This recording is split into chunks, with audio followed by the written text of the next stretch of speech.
2024 refreshed Chevy Trailblazer. We're in the active trim all-wheel drive, which gives us a huge power boost. The base powertrain's a 1.2 liter turbo 3-cylinder with about 135 or so horsepower, but when you get all-wheel drive like we have here, not only you upgrade from the CVT to a 9-speed auto, you get slightly bigger displacement. It's a 1.3 liter turbocharged 3-cylinder with about 155 horsepower and 175 pound-feet of torque. It is quite an enjoyable powertrain, and it's a lot better than the CVT competition out there, but we'll talk about that when we start driving it.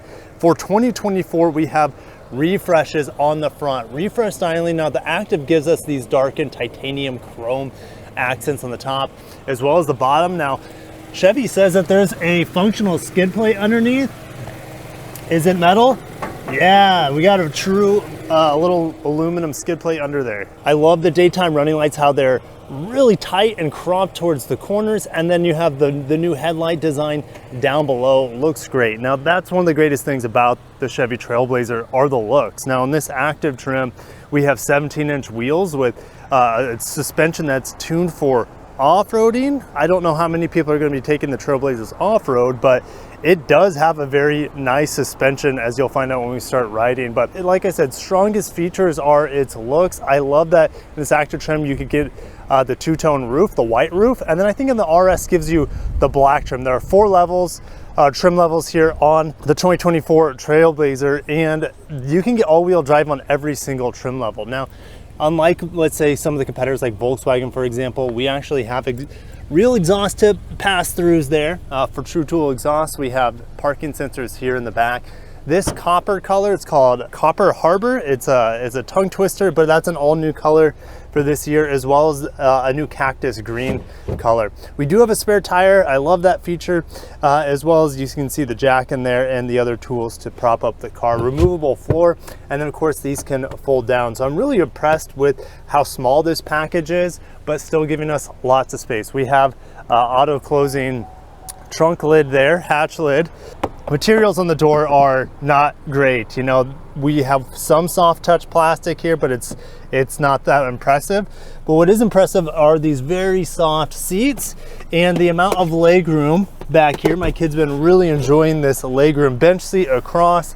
I also have a cup holder armrest that folds down. Check this out. Not only do we have USB-C and USB-A, you have a 110 volt traditional household plug there. Maybe it's a 120, but I love that feature as well, because let's say Honda, for example, the HR-V, they don't have plugins in the back and they don't have vents. I don't have vents back here either, but it's such a small vehicle, I think that's okay. We have the panel roof in this, which I think brings a lot of extra light in here to this dark interior.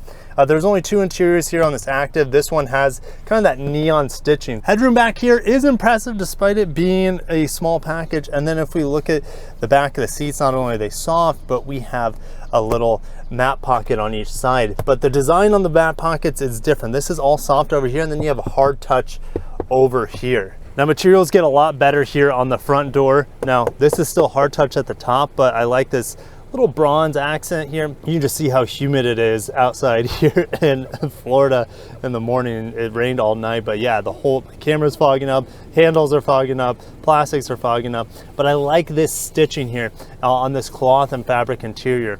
This vehicle, by the way, also comes with bows, and random fact, it is actually built in South Korea and shipped over here to the United States. So we have some of that more fabric here on the edge of the seat, the bolstering that we see on the edge. And then we also get this kind of textured pattern on the inside of the cushioning that is kind of mimicked here on portions of the dash. So we have some cohesiveness with materials on the seat that we see elsewhere in the front.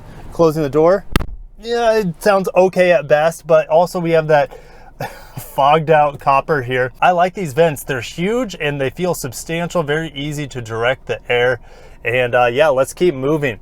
11-inch screen here. It is pretty good overall. I like having the Android Auto functionality in here. It is wireless, by the way.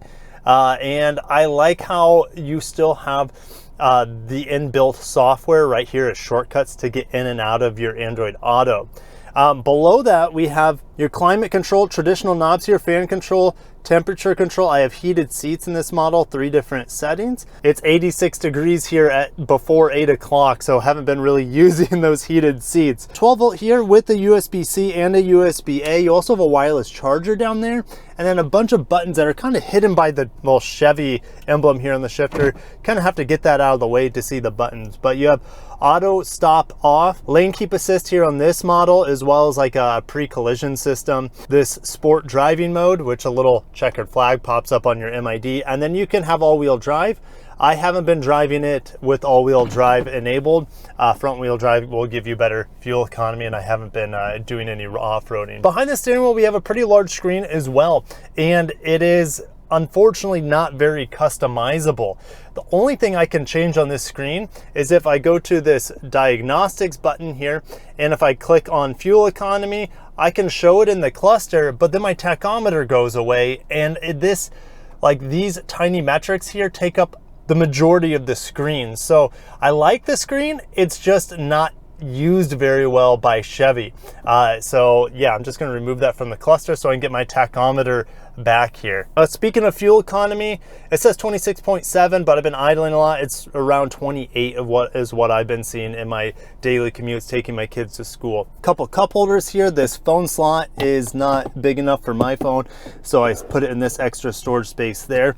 I do not have auto brake hold. I do have electronic parking brake, but I wish this had auto brake hold, to be honest, for those stop lights and stop signs. A removable tray here, but there is no felt or rubber at the bottom to stop your things from rattling around. On the road with the refreshed Chevy Trailblazer, I'm just going to say that the AC works really well in here. I can't say that for a lot of, pretty much I would say half the vehicles I test here in Florida. When it gets over 90 degrees with this humidity, most of them struggle with the AC. Not here. That Chevy has done a little magic to make this little crossover very effective at cooling down the cabin and blowing some icy cold air. Let's get right into this powertrain because I like it way more than I thought I would. I'm like, oh, 3-cylinder. Yes, it's a little buzzy when you're sitting at stoplights or stop signs, but it does have stop-start feature, so it does turn the engine off, so you're not getting rattled while you're sitting there most of the time. It has great torque. There's no turbo lag. You're not waiting around for the turbo to spool up. The 9-speed auto in my testing has been very satisfactory. It shifts really quickly for upshifts. Downshifts are good enough for a vehicle this price point. I don't have paddle shifters. On the back of the steering wheel, I have volume control and like preset control. But like in normal traffic, I never really have to rev this engine. Even though it's tiny and its power numbers are not impressive on paper, and it's 0 to 60 is around 9 seconds, it's more than adequate for daily driving, and I rarely ever get more than like 4,000 RPM just keeping up with traffic or even staying out in front of traffic, even though red line's around 6,000 RPM. So it's a great little motor for the city, and it's utilized very well by this 9-speed automatic. Here's a direct competitor to my right in the CHR, rest in peace CHR. And the seating height in here is really high. I can't believe how high I'm sitting. My eye height is so high and the seat's all the way down in here. And I feel like I'm taller than just about every vehicle on the road that's not a truck-based platform. It's pretty crazy how high I sit up here for such a small vehicle. Now, the lesser model, the Trax, has some benefits though. It is more car-like, so you sit lower, it's wider, it's a little bit longer, has more interior passenger space, but I feel really roomy in here, to be honest. So I have so much headroom despite this being a double sunroof here. But and bringing the Trailblazer to a stop has been very enjoyable. Actually, the brake pedal is very responsive, has good progression to it. I'm not getting like hardly any pitch and dive when I'm getting hard into the brakes here. So Chevy's done a good job with the brake feel and the stopping characteristics of the car. We're gonna put it into performance mode, or the sport mode here, and I'm gonna also put it into all-wheel drive because I'm gonna get some slippage with these wet streets. Foot all the way down. You know, nothing happens. Really, I think it sounds good.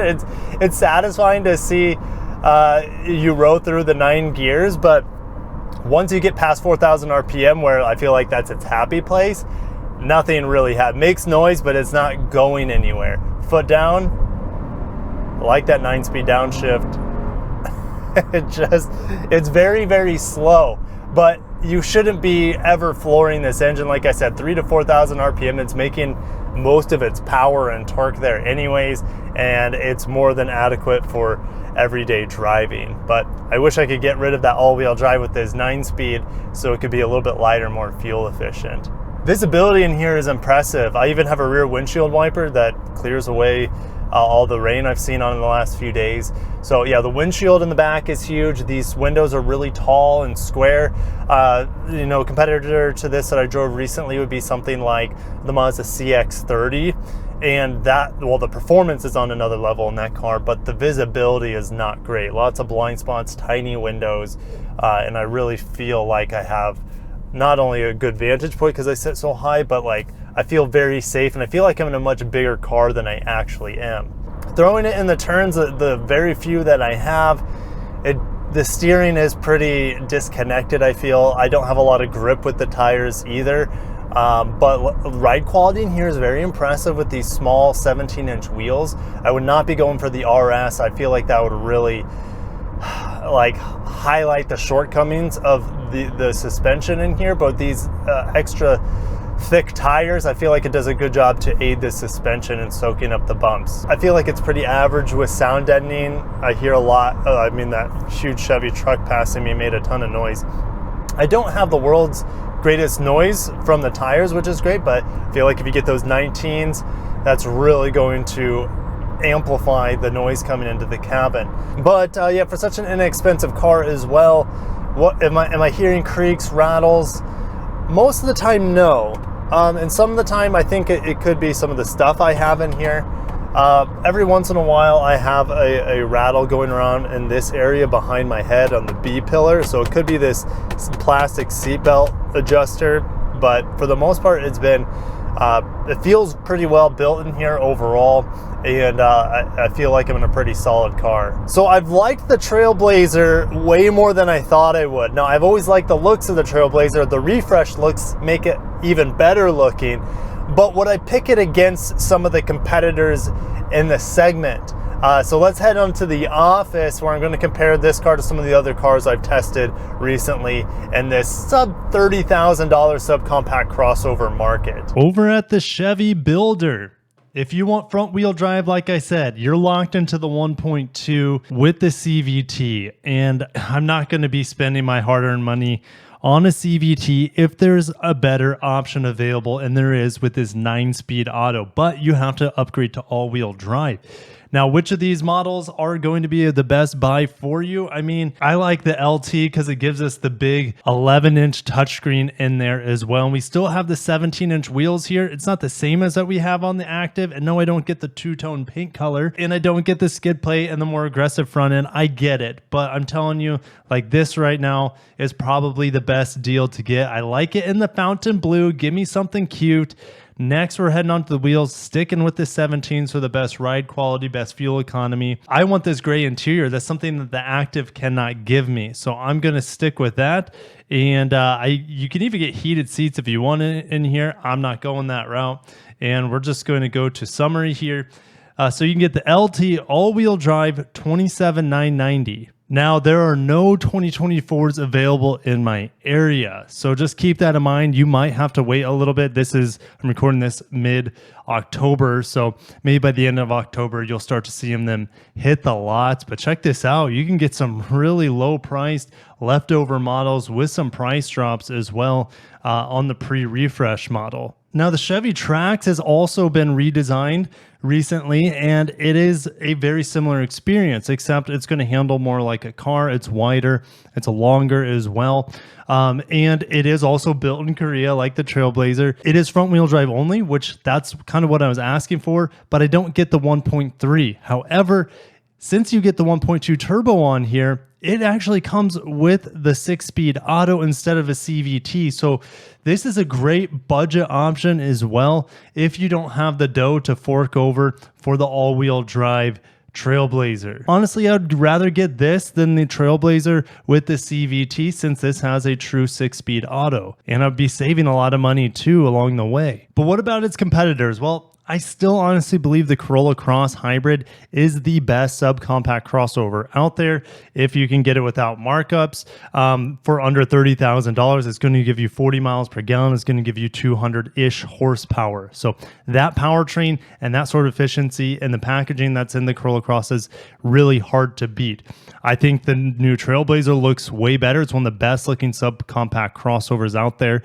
I think it looks better than the new redesigned Kona. The new Kona has a way better interior and better technology than the Trailblazer, and that's a great option too. I just didn't like the turbo setup. To be honest, I like the turbo setup in the Trailblazer a lot better than the more powerful turbo setup than you see in the new Hyundai Kona. The Trailblazer's powertrain was just more perky, no turbo lag. When I put the pedal down, it did exactly what I wanted to, unlike the more powerful and lethargic 8-speed auto and turbo lag that we see in the Kona. The Trax is definitely a segment, like arguably it's a best buy in terms of bang for your buck. And then the Trailblazer has incredible styling, great packaging, I believe, great use of the space in there. And I really like the 9-speed auto with that little 1.3 turbo 3-cylinder. I would actually pick it over a Honda HR-V with that CVT, and that vehicle, even though it handles better than this, it doesn't have some of the technology that I really liked in here,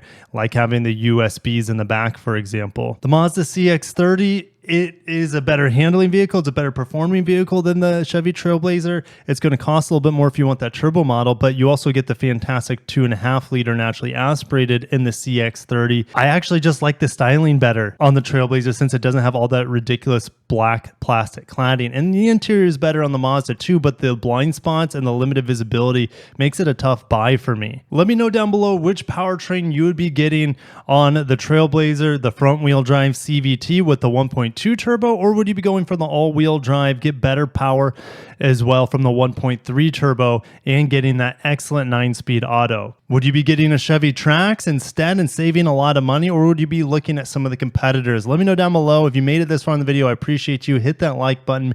Make sure to subscribe for more upcoming subcompact crossover reviews, as well as other industry auto news and car reviews here on the channel. Thank you for watching, and have a great day. Peace.